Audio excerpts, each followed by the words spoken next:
From Walter Ciszek's book, He Leadeth Me. The peace of abandonment to God's will, on a prison train to the labor camps. I thought again of that text. The children of this world are wiser than the children of light. It seemed a peculiar thing to keep running through my mind, and yet a strange and exciting challenge for a priest apostle on a prison train heading for the labor camps. The challenge seemed plain. Could my sacrifice, could my total dedication, could my stamina in doing the will of God be less than that of the children of this world? They knew that in order to survive a long sentence, a man had to face and conquer one day at a time. Had I not resolved to see each day, one day at a time, as a gift of God within those confines I was to accomplish His will? The prisoner survived by taking life as it came, rolling with the punches, hoping only to survive each day as it happened, one day at a time. Surely my motivation ought to help me see beyond that. Each day to me should be more than an obstacle to be gotten over, a span of time to be endured, a sequence of hours to be survived.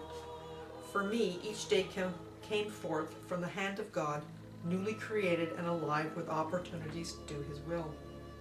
For me, each day was a series of moments and incidents to be offered back to God, to be consecrated and returned in total dedication to His will. That was what my priesthood demanded of me, as it demanded of every Christian. The children of this world were dedicated to surviving this life by whatever method possible. I too must be totally dedicated, but with an added dimension. I must not seek to avoid hardships or to soften their impact. I must see in them the will of God, and through them work out my salvation. Otherwise, I would be acting rather as a child of this world than a child of light. I would be acting not out of faith, but as a fatalist. I would have survived a series of moments, a succession of days, but I would have made nothing of them, nor of myself. I resolved again, therefore, to accept each day and every moment as from God's hands, and to offer it back to Him as best I could.